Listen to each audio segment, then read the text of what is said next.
What's up, fight fans? Thank you once again for coming through. Much appreciated. Remember, hit that subscribe button if you're new to the channel. If you've come back to watch another video, thank you so much. I've not filmed for ages. I've been away. I've been working in Manchester. I covered a boxing event over there. Then I went down to South Africa, covered a boxing event over there. Went to go and see friends and family in London. And I kid you not, throughout my 2.5 weeks of not filming, I was pissed off because so much happened in boxing. So I might, in the next sort of few days, just do a few recap videos. Just my opinion, right? There's been so much. There's been Kovalev, Tony Bellew, David Haye, and the pull-out of David Haye again, and that body breaking down. So there's been so much that's been going on in the world of boxing. So in the next week, don't blame me if I put out a video every single day, if not a few videos every single day, just to play catch up. Just to play catch up and give you guys my opinions on some of the shit that's going on in boxing. All right, let's talk about a subject that's been brewing in the last, I'd say for about a year. If I'm honest with you, I think it's been about a year, maybe even longer. It's a fight between Anthony Joshua and Joseph Parker. Or shall I say a fight to discuss the purse between Anthony Joshua and Joseph Parker. As you can see by my thumbnail, the title is Joseph Parker worth 35%? I've been going back and forth. I kid you not, I've been going back and forth thinking, is he worth 35%? I guess it's 35% of what, right? If the Anthony Joshua pot is 10 million, I think 3.5 million is a reasonable amount to give a world champion, an unbeaten world heavyweight champion. Yes, it's a guy that doesn't have all the big names on his resume, but nonetheless, he's still an unbeaten world champion, and he's probably get 35%. I think initially, they were talking about a 50-50 split. That's ridiculous. But he does bring something to the table. He brings that intrigue. He brings that intrigue. If I was given the opportunity of saying, what do I want to see? Do I want to see Anthony Joshua versus Kubrat Pulev, even Anthony Joshua versus Povetkin, or I don't want to see Anthony Joshua versus Parker? I probably would pick Parker, just because of that intrigue, right? He's young, he's unbeaten, he does have a bit of power.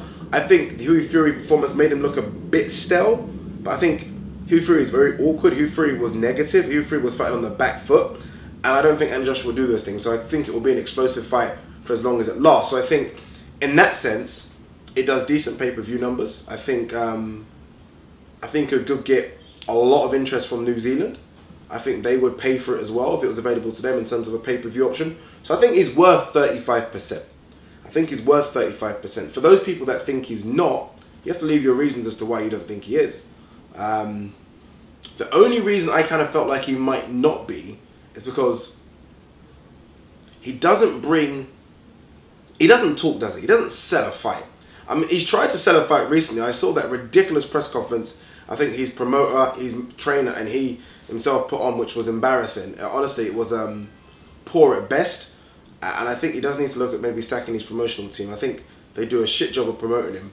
And that was evident in that. But look, they're a small promotional outfit. They're trying to do things, and they're trying to get eyes, I guess, on Joseph Parker. And that at least brought eyes on Joseph Parker, good or bad.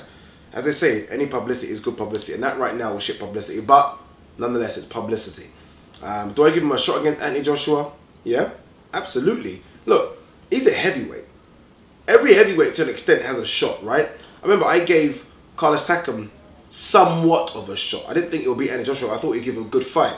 And I think most people can admit he gave him a decent fight. And I got shot down for that. So do I think Joseph Parker does a bit better than Takam? Absolutely. Do I think Joseph Parker could hurt Takam? Why not? Dylan White did it for all of a minute. So it definitely is possible for Joseph Parker, an unbeaten Joseph Parker. You come into the ring with that kind of confidence, knowing you're an unbeaten fighter. I think he could definitely do it. But hopefully the fight does happen. Look, Deontay Wilder fight has almost been muted right now. There was talk about there was talk about Lucas Brown versus Joseph Parker. That fight seems to have died a bit now. So in terms of realistic fights for both parties, I think they're both struggling a bit to get the fights they want. And I think Joseph Parker gives Anthony Joshua a chance to get all the belts but one, and then that Deontay Wilder fight is then an even bigger deal, right? It's for all the belts. So I think a Joseph Parker fight to me makes sense in March, April, and then if he then wins that, then a September fight in Las Vegas or Lagos, wherever they think they're going to fight, Dubai against Deontay Wilder makes perfect sense. What do you guys think? 35% for Joseph Parker or not? I think so. I think it's fair. Let me know what you think. Peace.